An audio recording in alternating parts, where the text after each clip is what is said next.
Hey everyone, and thanks so much for joining us today. My name is Carolyn Weiss, and I am the Executive Director of the Oceans Caucus Foundation. I hope everyone is staying safe and healthy, especially as we are slowly starting to reopen and return to some sense of normalcy. Many of us hear zoos and aquariums and think of a theme park or tourism attraction, but they are much more. Zoos and aquariums are major funders of research, animal rehabilitation initiatives, and many conservation programs around the world that are protecting some of the most at-risk and vulnerable species and habitats. On top of that, zoos and aquariums are important job creators and economic drivers in the communities they are located in. I'm looking forward to our discussion today with a very impressive panel to look at the impact that COVID-19 has had on the zoo and aquarium community. As many other industries have had to close their doors, much of their operating costs have also stopped. Zoos and aquariums have continued to need to pay for high animal care and staffing costs, while revenue have completely stopped. Before we get to our panel, we are going to hear from Congressman Mike Quigley from Illinois, whose district includes parts of Chicago, which is a city that has a number of zoos and aquariums. Congressman, we really appreciate you taking the time to be with us today, and thank you for your leadership on these issues. Be here. Good to see everyone. Look forward to coming out and seeing you in person. Being with such world-class institutions is an honor. We're almost up there with my friends at Shed, Lincoln Park, Brookfield, and Botanical Garden right here in the Chicagoland area. So we're honored to try to help everybody at the same time. I've been working with Lincoln Park Zoo such a long time, they actually named a zebra after me.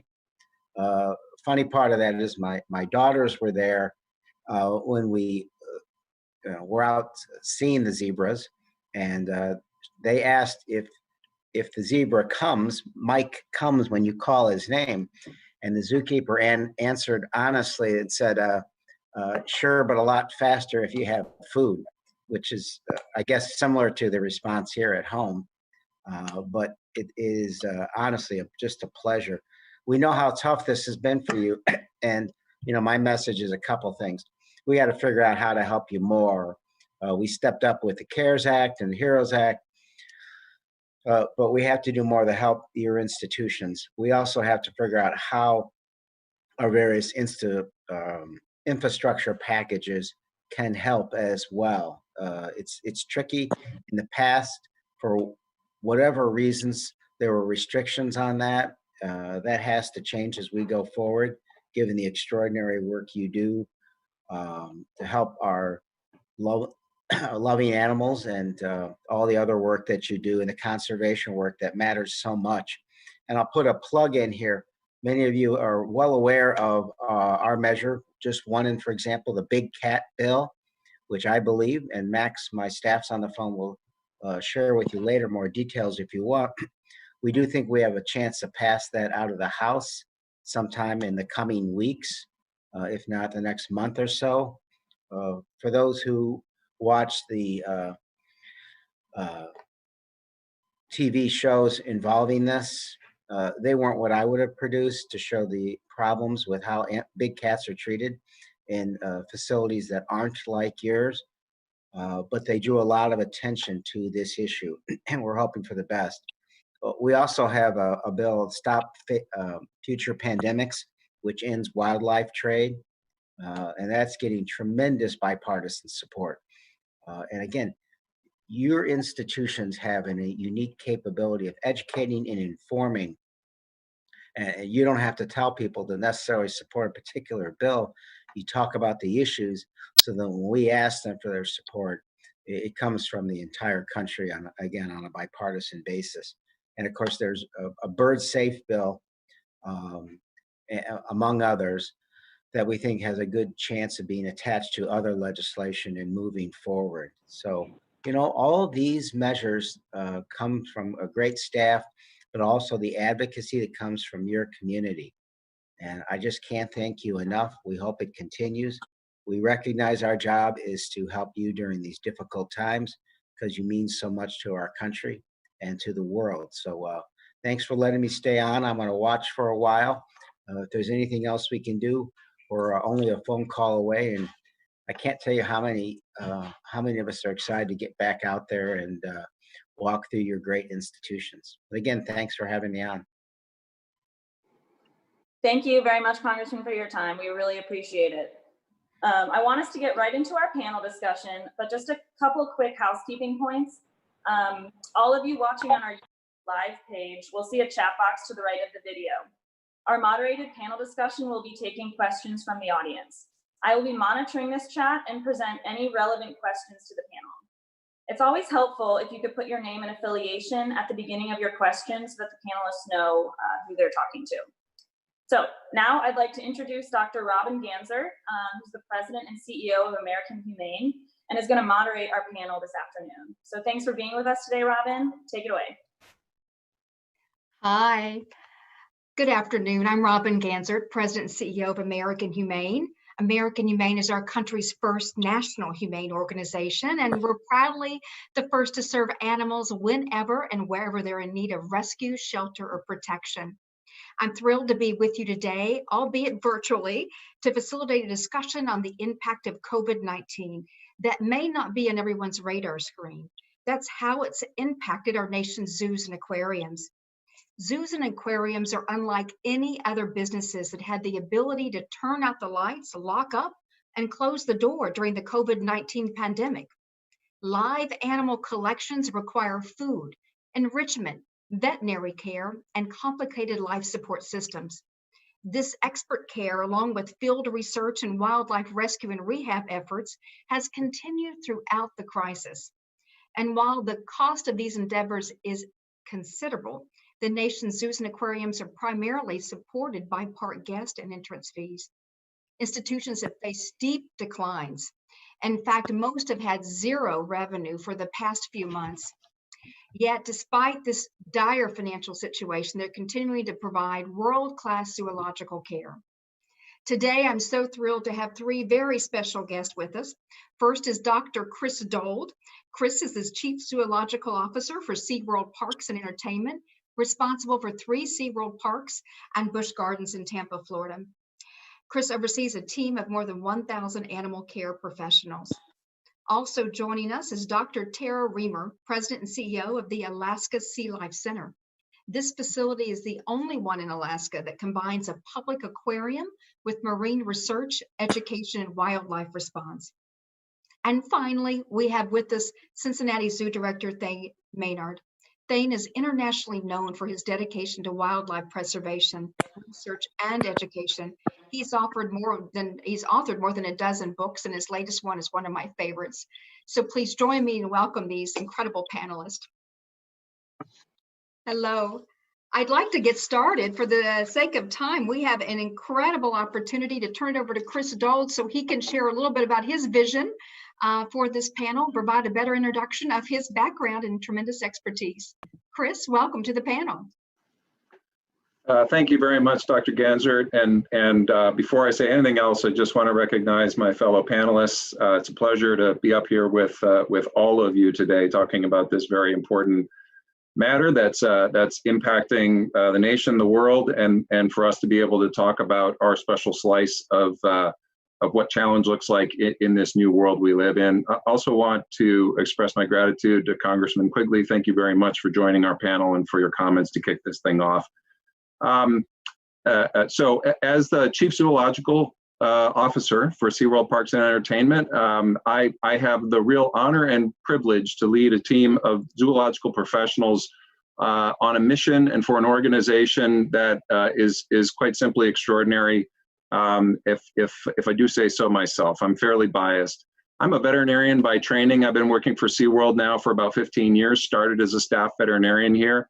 And I've been able to really grow up professionally through this organization and learn about the breadth of what we're able to do on a daily basis. Because millions of people come to our parks, SeaWorld and Busch Gardens alike, over the course of a year, we are truly honored to be able to, in our role as professionally accredited zoological parks, certified humane parks, care for a world-class collection of animals, ranging from fish all the way up to our extraordinary marine mammals, dolphins, and killer whales. A really diverse animal collection that we're quite proud of. and a population of animals that we are deeply committed to. Our staff works with these animals all day, every day, spending more time with the animals in our parks and the animals that they care for and love than they do in many cases than their own families. So this is a job that we all pursue, but it is really a career of passion for all of us. And that passion that we have here at SeaWorld, and that I've been able to see and to the greatest extent try to influence, is not just having an extraordinary collection of animals, but being, like my colleagues here and their institutions, an engine for conservation around the world, to make sure that what we are able to learn about the animals that we care for within our parks is something that we can share with the broadest swath of society possible, and then to try to also use the professional skills that we develop in our parks to save animals in the wild. And ultimately, that's what fuels us on a daily basis. So we'll talk a lot more about where we're going and what the challenges are that we face at SeaWorld. And let me just end again by expressing my gratitude for this panel today. Thank you. Chris, thank you. And I love your phrase, engine for conservation. I can't wait to learn more about that. I'd like to also turn it over to Dr. Tara Reamer. Tara, welcome. Thank you. I am Tara Reamer. I'm the president and CEO at the Alaska Sea Life Center, which is at the end of the road in the small town of Seward in Alaska, about 2 hours south of Anchorage. First, I'd like to just say thank you for inviting me to be on this panel. I think this is a very important topic, and I'm somewhat representing some of the smaller zoos and aquariums across the country. The Alaska Sea Life Center is unique in that we are fairly small. We get about 160,000 visitors a year. However, our research and wildlife response programs are quite large compared to most other zoo and aquarium programs. So they're pretty much a comparable size to our visitor education program. I myself am trained as a research scientist. And however, I've never done that in the marine science field. I went into more the business side of things and have been at the Sea Life Center for 17 years in about 5 or 6 different jobs over the years. I do, along with Chris Dold, serve as a member of the board of the Association of Zoos and Aquariums, of which Thane's organization is also a member. So this is an industry where we tend to all know each other. And right now we're all feeling the same pain. And I'm happy to be able to talk from the perspective of some of the smaller facilities about what zoos and aquariums are going through along with this pandemic. Thank you. Tara, thank you. And yes, we are in the space feeling the same pain, which we will definitely explore throughout our panel conversation. Now to our third panelist, Thane Maynard. Thane, welcome. Sorry about that. Thanks very much, Robin, and thanks for everybody that's participating and watching, and certainly our panelists. This is a neat group that was pulled together because, as you can see, we sort of have large, medium, and small size zoological institutions, but we only represent our institutions, but also the whole of the AZA, about 240 accredited institutions. And it's an interesting thing over the years to see that zoos and aquariums are beloved in the towns where we operate. So I think most people on this call are very familiar with the real big organizations with big global reach, San Diego Zoo Global, WCS, SeaWorld, Disney, and others who have great big programs all over the world. The neat thing, though, is that medium-sized zoos and smaller zoos and aquariums as well can partner with those and be directly involved in conservation. I think a thing that is a distinction that many people might not know is that for an institution such as Cincinnati Zoo, when we're involved with conservation, whether that's with the manatee rescue program, we're one of only 2 zoos in America that have manatees outside the state of Florida. But in order to do that, we bring them in, we get them back to a healthy weight, we fly them back down to SeaWorld where they train them to eat natural plants, and they'll be released. Those proceeds that fund that program are all out of earned revenue. And that's true with most zoos that are involved with conservation, that in the process of having such a popular product as zoos and aquariums, I know nationwide it's over a couple of 100 million people visit it, zoos and aquariums. At our zoo, we're the biggest draw in the city of Cincinnati, we're the biggest draw in Hamilton County, and we get almost 2 million visitors a year. And that's in a medium-sized town that's a non-tourist bad weather town. So The reach is broad, certainly the message is broad, but also that enables us to support the conservation programs that we do. And zoo-wide and aquarium-wide throughout the field, I think that's a story that's told. I mention that because that plays to our topic today about the challenges, the financial challenges during the pandemic. Most of our institutions were closed for at least 3 months. Some still remain closed, even the National Zoo. And during those times, of course, there's not much earned revenue coming in at all. And now as we gear back up, we're still operating, at least at our zoo, at about half speed, which also means about half revenue. So to show you what that means at a place like Cincinnati, our budget for this year would have been $46 million this year. We spend about 4% a year of our budget on conservation.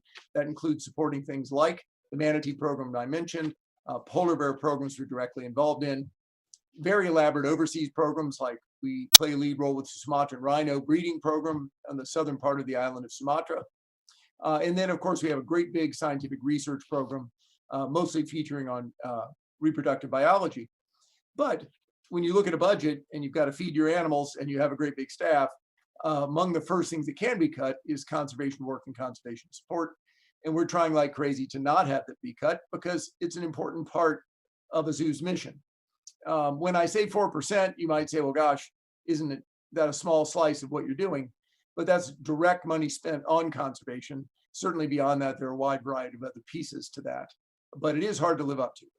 And so to the degree we can make a case for more federal support for zoos and aquariums to help make sure that we thrive, that we meet the needs of our community, and especially that we can continue our conservation work, I think that's important.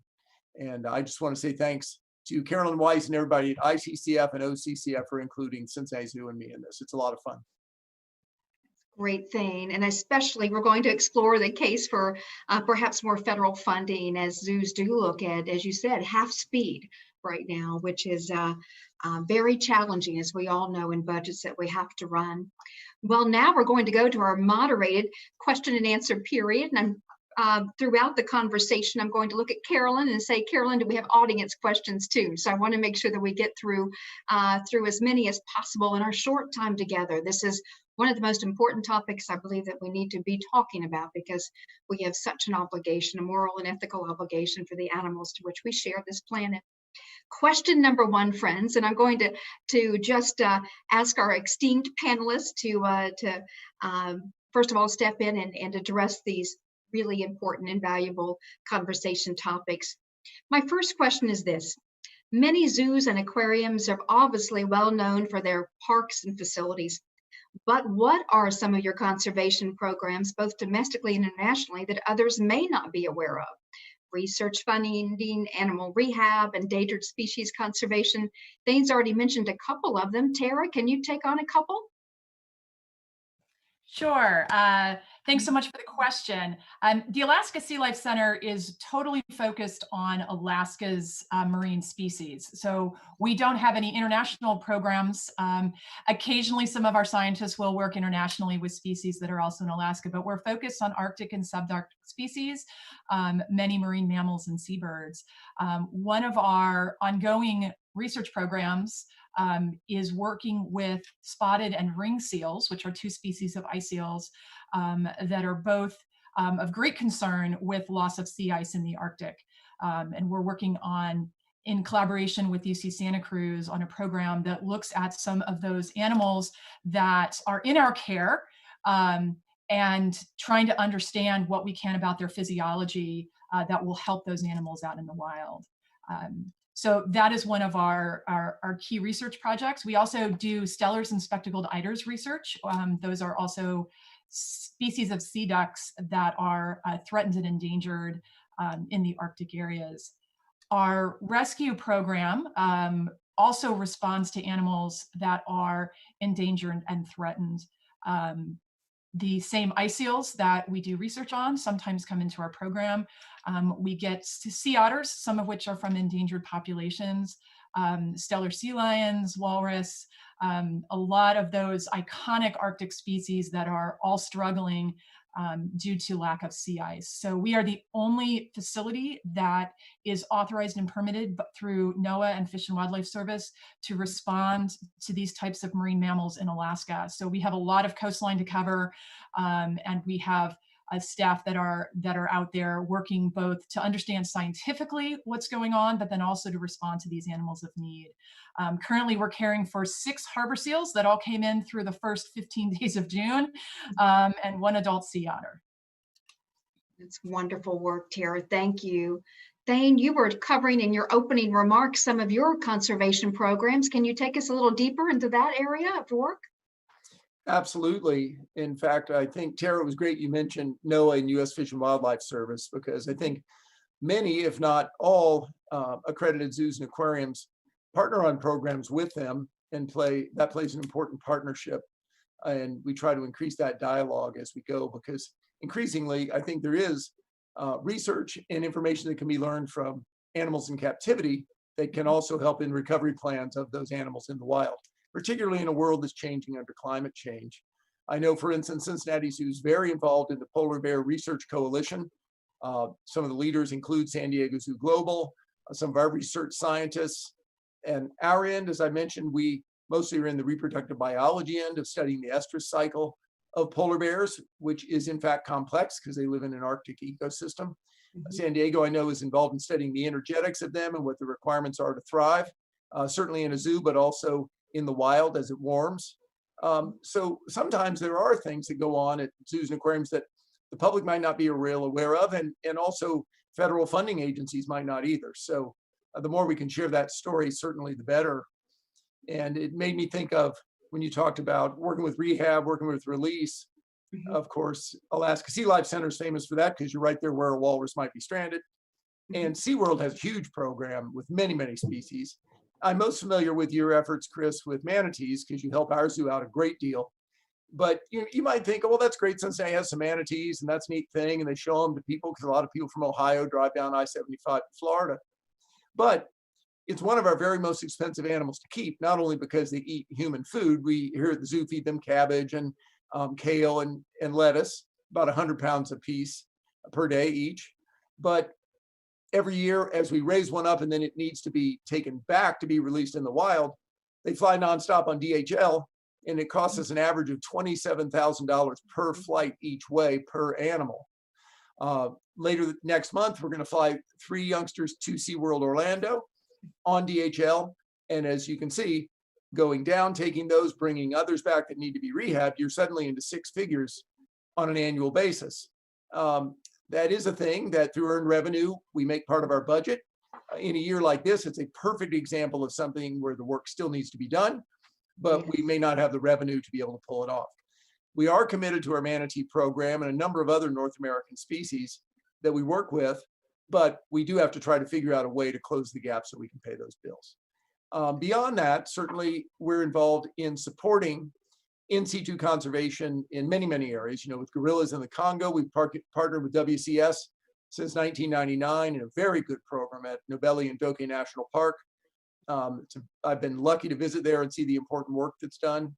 The protection of those forests in the Congo are essential, not just to the apes like the chimps and the gorillas, but certainly to stabilizing climate and protecting those areas. So that kind of work is important too. And I can say as a zoo director of a medium-sized zoo, it would break our heart if we said, all right, well, we normally are involved at this level, but we can't only do half of that this year. We're trying to find ways to make sure we can live up to our conservation commitment. And frankly, zoos nationwide can use the support to continue the same thing. Thank you. And you mentioned a lot about SeaWorld. We're going to turn it over to our friend Chris to talk about the incredible work that SeaWorld does, not only in rescue, but also research funding. Chris?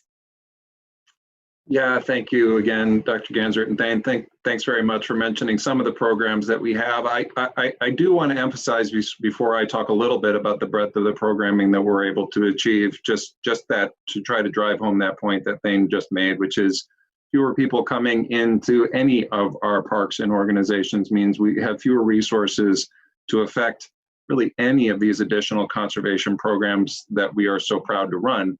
This is the value proposition of the modern zoo and aquarium, which is people come and experience our animals, And in return, we're able to both motivate them to become conservationists and then to affect conservation on our own. This is the idea of being an engine for conservation, applied animal conservation, which is where conservation research, hands-on rescue and rehab programs and other things can occur.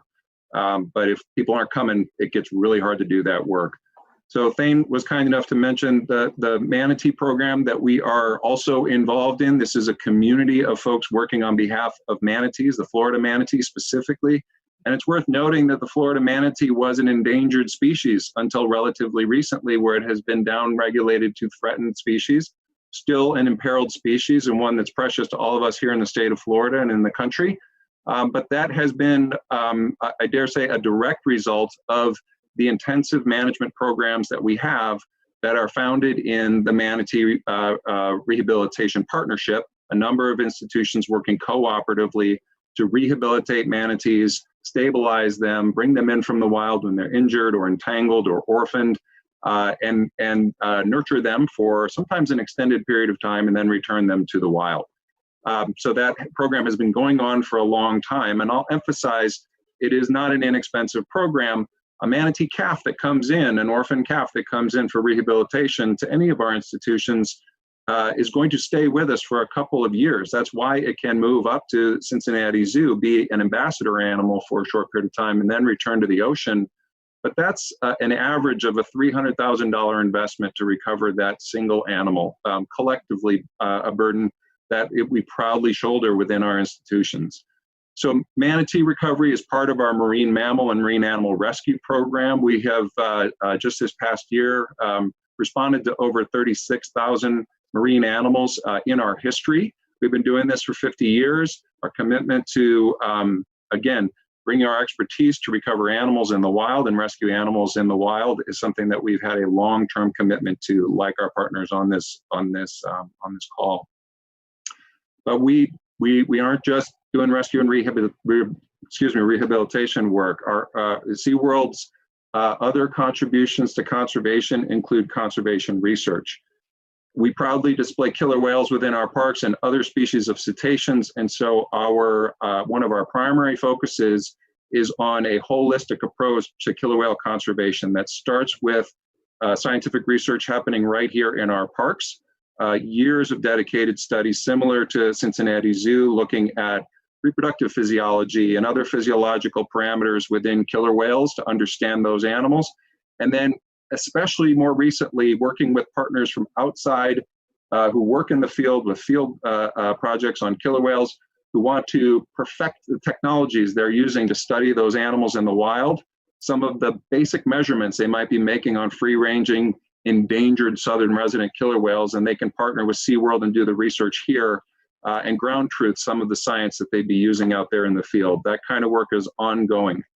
And then completing the loop, we're also able to fund research and conservation initiatives for those same southern resident killer whales in a partnership with National Fish and Wildlife Foundation, where we commit over roughly $500,000 a year to that program. Matching funds come in, and it's been a real shot in the arm for conservation research of free-ranging killer whales. And then last but not least, but staying on philanthropy, we have the SeaWorld Busch Gardens Conservation Fund, which is in over 17 years of existence now. Over $17 million have gone out to conservation programs, small to medium conservation programs, and that has a global reach of not just marine species, but terrestrial species as well. This past year, we were able to make a 3-year commitment to help with the recovery of an animal we don't even display within our parks, which is the North Atlantic right whale, a critically endangered species of cetacean, great whale found right off the east coast of the United States.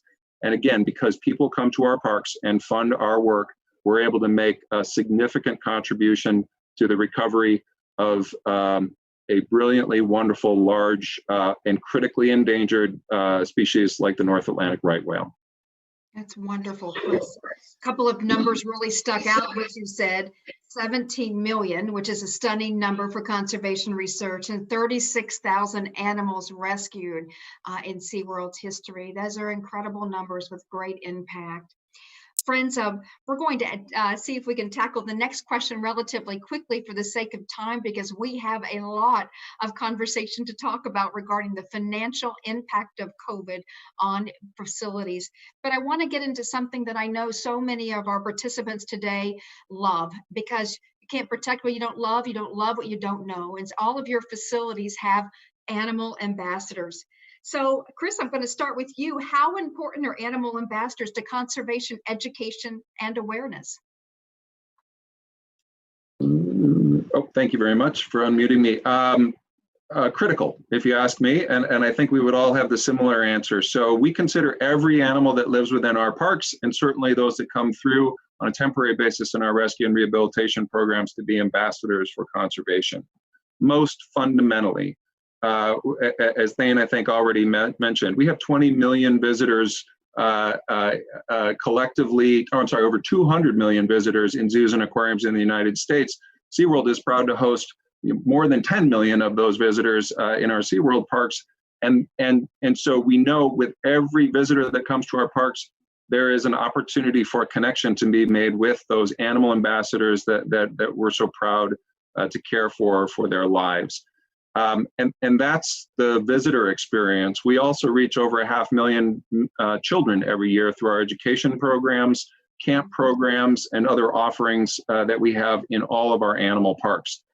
And research is increasingly showing that a visit to a zoo or aquarium builds a conservation ethic in the visitor. And when you add live animals into that experience, that ethic is even stronger in the individual. And we are not just, it's sort of, we knew that all along, but it's great to hear the science that is reinforcing that message for us. And what it says to us is that, A, we have a lot to understand about how to maximize that impact, but then B, we know our responsibility is to continue to care for animals within our parks and allow the future generations to come and meet animals and have that conservation journey along with us. And so many of us have those experiences at SeaWorld, Chris, so thank you. Tara, how about you? Animal ambassadors. Yes, and even though we are a smaller facility with not those millions of visitors a year, the animals that we rescue and rehabilitate, we really see those as animal ambassadors going all over the world. Some of Chris's facilities have been forever homes to currently one of the baby beluga that we rescued. Also some walrus for some time, and sea otters. So, and we actually have been working with zoos and aquariums across the world to place sea otters because they're one of those charismatic creatures that it's that once you see them, you're much more connected to their environment. So I guess I look at it as, well, we may only have 160,000 visitors that our animals directly at our facility are touching. Those animals that we have rehabilitated and been able to send on to other homes because they're not releasable are reaching millions and millions of visitors a year. So it's very important. I love that, Tara. Thane, we're going to ask you, animal ambassadors, what are your thoughts? You bet. I think they are vital. And Tara, I've been to the Alaska Sea Life Center, and it's a great place. So that's fun. And of course, I've been to SeaWorld, Chris. At our zoo, I can answer the question of how important ambassadors are with one animal named Baby Fiona, the hippo, which seemed to captivate the internet and has for the last 3 years. And that might sound silly. You know, everybody spends their time looking at baby animals on their phone. And yet zoos and aquariums are here to inspire visitors with wildlife. And we do it every day. And that's very important. And it's very important for serious reasons as well as fun reasons.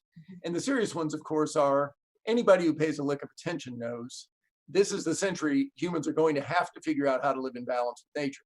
Whether you're talking about viral spillovers like this pandemic, whether you're talking about climate change and the loss of ecosystems and natural forests, we have got to get our act together. It is silly to pretend we still live in the 18th century and we can just keep doing business as usual.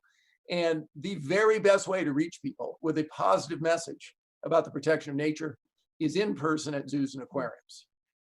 That's the reason I joined the zoo and aquarium field years ago when I was a kid, and I'm still here today because I think a place like a zoo, everybody comes. In Cincinnati, everybody that goes to Kroger grocery store goes to the zoo. So, you know, you don't have to already have a Subaru or belong to the Sierra Club. You just have to be somebody that's interested in animals, and we'll give you a sort of an entry ramp to get involved with conservation. And individual animals are important. Most folks watching probably know this, but it was now, what, 60 years ago when conservation hero Jane Goodall taught the world of science that individual animals matter and that individual animals are different one from another. That was heresy when she first rolled that out in 1960. But of course, researchers today know that's true. And people care very much about individual animals. And that care can lead to the protection and more involvement and support for conservation. So thanks for that question. It's a good question for folks from zoos. I love that question. And again, you can't protect what you don't love if you can't love what you don't know. And an animal ambassador gives us a chance to really know that animal and grow up to become a conservationist. We have now going to pivot a little bit into a really important discussion about revenue and expenses. Because again, we know the impact of COVID has been so real. We've set the stage for the importance of zoos, the broad scope of work, but let's get into some of the direct impacts. If you could tell me a little about zoo expenses, what sort of things have you been trying to provide to your animals, even while having to close your doors to the public? So what in terms of zoo expenses? Because again, as we opened, we know the expenses don't stop just because the doors have closed. Tara, we're going to start with you, small facility perspective, then we're going to go to Thane, and then we're going to go to Chris. Talk to us a little about some expenses and what sort of things have you been having to provide? Thank you, Robin. At the Alaska Sea Life Center, we have about 70 year-round employees. And I would say about half of those are very tightly connected and have a direct role in caring for our animals. And about half of the rest of them are actually have a direct care for our building, which when you're pumping as much seawater as we do, that's actually part of the animal care. You have to provide good water, a healthy system for them. So I would say it's really 3/4 of our staff that are important on a day-to-day basis for animal care, which means that we have to maintain all of our staff. I'm one of the few people at the center that was very unessential when we were closed. We were closed for 2 months. And we have been able to reopen, but we actually did not see our expenses change very much at all when we were closed. We were maintaining all of our staff. To be open, we hire a few seasonal employees in order to facilitate our visitor experience, but there really wasn't much difference. So we are looking at relatively constant costs with a very, very big change to our revenue structure. That's important to know, Tara. Thank you. Thane, tell us from your perspective. Well, similarly, you know, our zoo is busy every day, all year long, because we have live animals and a botanical garden that needs care. Naturally, our highest priority was to continue that high quality of care. So all of our keepers, all of our veterinarians, all of our vet techs, you know, we're here on deck. We did have some layoffs, initially, of course, of part-time labor, and since then, deeper cuts of full-time.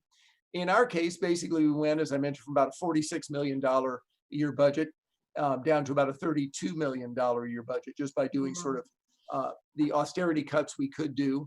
But of course, we can't do any cuts in relation to animal care.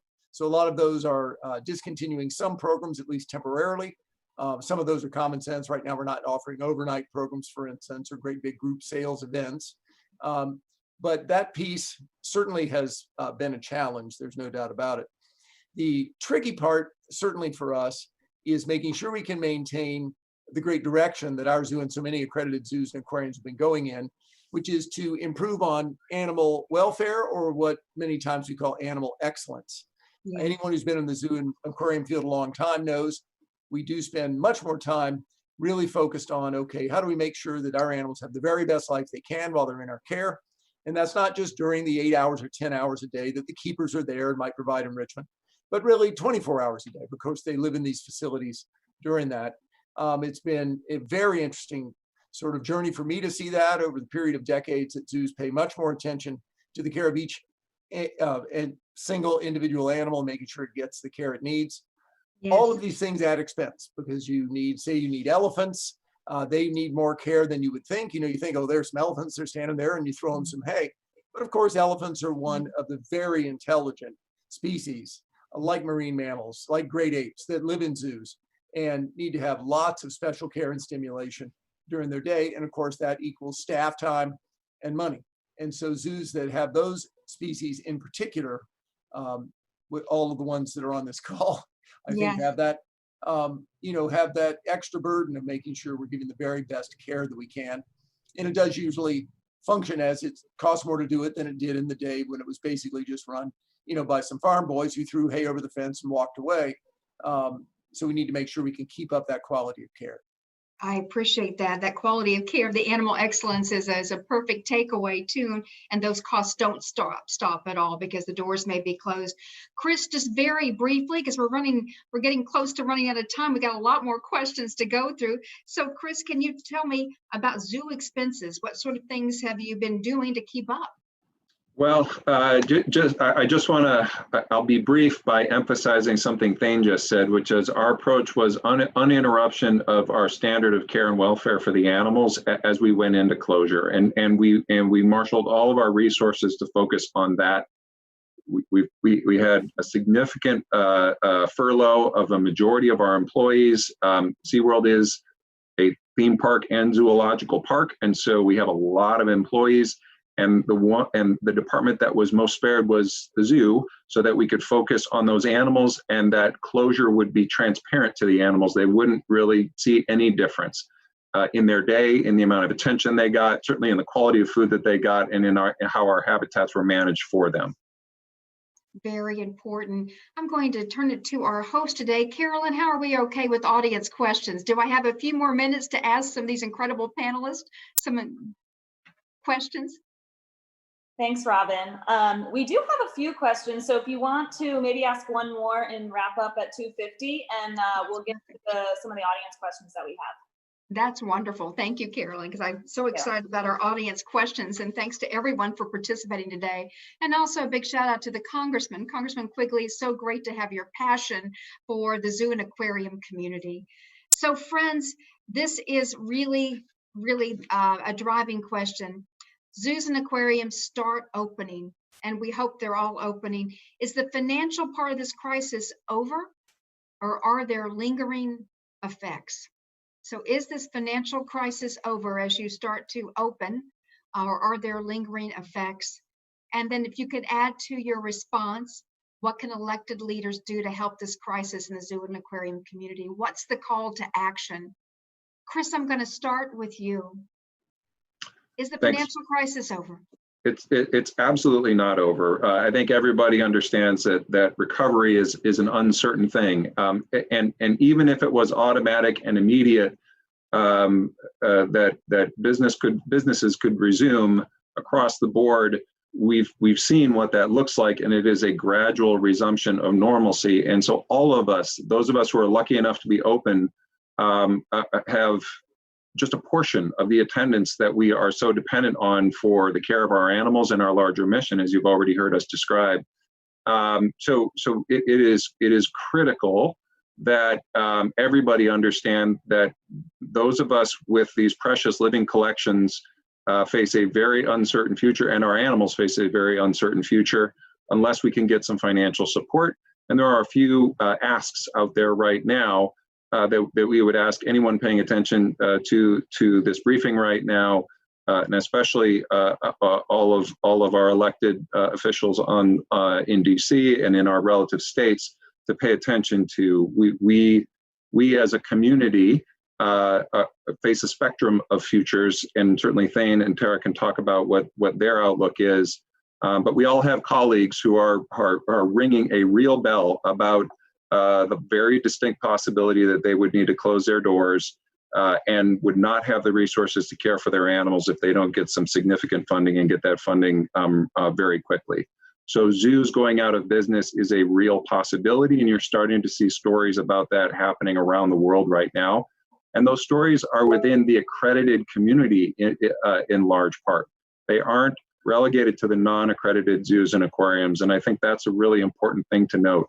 So we need support, and then The other item that we would ask everyone to pay attention to is the future of zoos and our capabilities to fulfill our overall promise in conservation, which is going to be dependent on things like the ability to travel, for animals to move, to support the cooperative reproduction programs that accredited zoos and other zoos operate. So all of those things face an uncertain future, and all those places we will need help and support. Thank you, Chris. Tara, do you have something to add to Chris's comments? Absolutely. This, as you said, the financial crisis is not nearly over. Most of our facilities are somewhat seasonal. The Alaska Sea Life Center is probably one of the most seasonal aquariums in the country, in the world even. We see 90% of our visitors between the 1st of June and the middle of September. We are currently seeing 1/4 of our normal visitation, which means we're expecting to have a 70% shortfall in unrestricted revenue from our visitors this year. That's devastating. It's unrecoverable unless we find some way to backfill those sources, because we have to make it through the winter when we're going to be getting very little revenue from the visitors. And if we're going to stay open, we have to have a way of doing that. So we've set a date of September 30th by which we have to have funds in place that we can make it through the winter. Otherwise, we are not going to even try to make it through the winter. And so elected officials at all levels, we're talking with our very small city, are going to be talking to our borough, our state, the federal government. Zoos and aquariums need help from all levels. There's, the variety, the actual revenue impacts are, in terms of a percent, are going to vary widely across the board, but everyone is being hit. Even if right now we are able to meet the demand for visitors coming, even at a reduced capacity, there are many other facilities that are having to reduce capacity just to keep things safe. We're just 75% of our visitors fly in from out of state or take a cruise ship up normally. Those people really aren't coming. So this is not going to be over for a long time. The most important thing is that we make it through to next summer, and that's going to require a lot of financial resources. Thank you, Tara. Thane, can you bring us home on these very vital, important points and the call to action? Absolutely. And it is true. I think everybody knows, as in many businesses, the financial crisis is not over for zoos and aquariums. And an important thing to note is that in the towns where these organizations operate, they play a vital role. They really do. As I mentioned, our zoo has a big draw where we are, and that's true of most zoos. We have a great big economic impact. Ours annually is almost $200 million a year because we're involved in a wide variety of things in our community. But more important than that, the role that we play in our community is vital to the success of our area. Sometimes people might view a zoo or an aquarium as, just a fun place or just an amusement place or just a theme park, when the truth is we really play a great big role. Perfect example at our zoo, we have a full-time accredited high school here at our zoo. It's been here for 44 years, called the Zoo Academy. We offer programs through Miami University in a partnership. Dozens of people per year are involved in a master's degree program through our zoo. And I don't just speak for Cincinnati. There are 17 different zoos across America that are part of that same program, where hundreds of people are involved in graduate programs related to wildlife and conservation. And of course, we play a big role in community and conservation education. So all those roles are a big part of why it's valuable to get public support for this. I know that AZA, and I'm sure my colleague Dan Ash is on. He's the CEO of the AZA, former director of the U.S. Fish and Wildlife Service. He and his team, I know, have some pitches they're making for federal funding to help support what's going on in zoos and aquariums. And anyone that's listening, either from staff or who are congressmen or senators, please consider those, because that's a neat thing. It can be part of the next version of the CARES Act or whatever that might be called. But it would be money that could be spent in every community in America and really benefit those directly. We're talking there is the economic, conservation side of it as well, economic so that's impact. important. And Thane, I think we're about over our time because we have an audience question to continue. As you can see, Carolyn, our incredible hostess, this is a passionate topic for all of our panelists. What audience questions do we have? Yeah, so thanks. There's been a couple that are a little similar, so I'm going to group them, and we have 3. So first off, there's been a couple questions about some of your zoos and aquariums rehab programs. And so you all went into the costs a little bit, but maybe just kind of go over what some of the chief hurdles are and obstacles to transporting a threatened and endangered species, and maybe how COVID might impact that as well in terms of people and social distancing and those types of things. Great.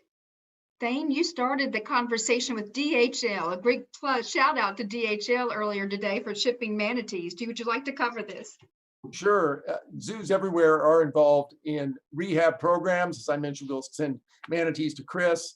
A few years ago, we sent our last 2 Sumatran rhinos that were born at our zoo all the way to Sumatra. And let me tell you, that was something, just to go ahead and spread it around, we used FedEx. And imagine shipping a rhino and a zookeeper from Cincinnati all the way to Seattle and then through Alaska all the way to Sumatra. Believe it or not, they pulled that off in just 54 hours from our zoo to the national park in Sumatra. That's pretty remarkable. It also was pretty expensive. Would COVID impact that kind of transport today? Very much. In fact, we're having a delay of when we're going to send our manatees to SeaWorld because DHL is very hesitant to have any staff members in the back. So we may have to use a different provider to get down there. So COVID's affecting rehab, but just as much affecting shipping animals for breeding purposes from one zoo to another. That's critical. Chris, would you like to add to that? Because I know that you mentioned animal transportation in one of your previous responses. Yeah, so rescue and rehabilitation work is continuing. We're fortunate to be able to do that here at SeaWorld, and in fact, we've rescued 13 manatees since the closure. So that work is continuing. But the ability to move animals, which is not just critical for rehabilitation of species, but also critical for, as Thane mentioned, the sustainability of species among accredited zoos and aquariums, does face an uncertain future. And so both the safety of travel and the available carriers for us to move those animals could be in jeopardy. The cost, remember, this is not an inexpensive thing, as Thane referenced. And then last but not least, the rules and regulations. And so because COVID has really renewed in public interest, and Congressman Quigley mentioned this earlier, of wildlife and wildlife's impact on human health, there are new calls for increased regulation for the ability to move wildlife. Well, zoos and aquariums and our conservation missions are contingent on legal wildlife trade, on legally moving animals from the field into our institutions and back again for reintroduction programs. And so it's very important that as we refine the rules and legislation that we have out there to protect human and animal health alike, that we are making space for legal wildlife trade for the continuance of conservation. Very important. Carolyn, we have 5 minutes left. Can I get Tara to respond to that question as well? Yeah, go ahead. Go ahead, Tara. We'd love to hear your perspective because I'm particularly concerned. You mentioned you might have to make decisions about shutting down. What would happen to your animal collection, again, in the time of COVID, if your facility would have to face such a dire consequence? That's a very big concern, and we're really planning for this process by hoping we can avoid it, hoping that we can find the funding so that we avoid having to send those animals away. We had some of our animals that we were planning to send to other facilities over the winter and this spring that we were unable to ship anyhow. So just because of it's been difficult to ship animals recently due to regulations in general, and now with COVID, it's as was mentioned, it's even harder. So we really don't know how that would work. There's a lot of things that right now my answer to a lot of questions my staff ask is we just don't know. We really need to avoid that situation. Because what we're seeing also is that other facilities can't necessarily afford to take all these animals on right now. And within the zoo and aquarium community, animal care comes first. So I'm confident that there would be a solution. But most importantly, we need to avoid getting to that point for these facilities as much as we can. Thank you, Tara. Carolyn, any additional audience and questions that we can tackle today? Yeah, we're gonna have 2 more, and this next one actually has an international element. So we have Andrea, from Colombia, who has noted that their country has been in lockdown and still is in lockdown since March 17th, and their zoos and aquariums are suffering as well. And they actually depend on a lot of North American funding. And so they're depending on a lot of crowdsourcing. So just kind of wondering if any of the panelists, organizations and institutions work with zoos abroad and provide any of those types of support. Chris, would you take this one? Gladly. We do. As I said before, the zoo and aquarium community is a small one. Those of us as part of the World Association of Zoos and Aquariums have strong partnerships with our colleagues around the world. And we know that we're all in this same boat together. This is a global phenomenon, unfortunately. So, however, support for our international colleagues at this point in time is quite difficult. And so I can speak personally. We've had a few conversations with colleagues in zoos and aquariums around the world to talk about how we can move forward on some of these cooperative either conservation programs or animal management programs that we're working on, but the future's uncertain. So our doors are open and we're doing everything we can, both for field conservation and then our partners within the zoo and aquarium community, but it is really tough. Thank you, Chris. Carolyn, another question that we could take? Yes, last one here has to do again with some of the funding issues. So it's gonna be a two-part question, but first, were zoos and aquariums part of the previous 2 relief packages that have been passed? And then depending on that, or I guess in addition to, since there's a ton of industries that have been impacted by COVID, how can we prioritize or help our leaders prioritize zoos and aquariums during this time? That's terrific. We're going to ask Tara to take the first part of the question, and maybe Thane would bring us in home for the last. Tara, thank you. Yes, we were eligible for the Payroll Protection Program loan/grant program because we are a nonprofit and have under 500 employees. And there are a large number of zoos and aquariums that were eligible for that program. The Association of Zoos and Aquariums was helpful in getting that information out to all of its members. However, there are a number of zoos and aquariums that either have more than 500 employees or are part of a city government, a state government, a county government that were not eligible. So it's a mixed bag. I do know for us, it was our ability to actually, for many zoos and aquariums, we were at our low cash flow point when this happened in March because we were just coming into our summer season. So it was very helpful, but it's not enough. Thank you, Tara. It's definitely not enough. Thane, why don't you bring us on home? Absolutely. Cincinnati Zoo is a mid-sized zoo, and we were able to get payroll protection funding for that, and that was important. That gave us the spring to basically put together our plan that we're now implementing with the Zoo Open. We're running about half speed, but we can't do all the programs we need to do only running at half speed. So certainly there's still very much a need out there to try to get additional funding and to tell that story like we are today. And I appreciate so many people participating in this, everybody on our panel. Robin Ganzert, I'm honored you're doing this. You might not remember, but 4 years ago when the zoo business and our zoo were getting beat up, you wrote a national op-ed that said, hey, zoos are important and they do a good job. So I appreciate that always. And I think all the folks in the AZA with accredited institutions, that accreditation process year by year over every 5-year cycle has raised the bar that if you go to an accredited zoo, you know that they are doing a good job with their animals and with their various programs. So they're worthy of support and they're supported by their community, but they're also worthy of support through Congress, federal agencies, and others. So we're excited looking toward the future, and hopefully things will get closer to normal after a couple of years. Let's all hope to get close to normal. I know, Chris, you said you wanted to do one last comment as well, because this is such an important topic, and this is our platform, thanks to the ICCF, to make it happen. Chris, please.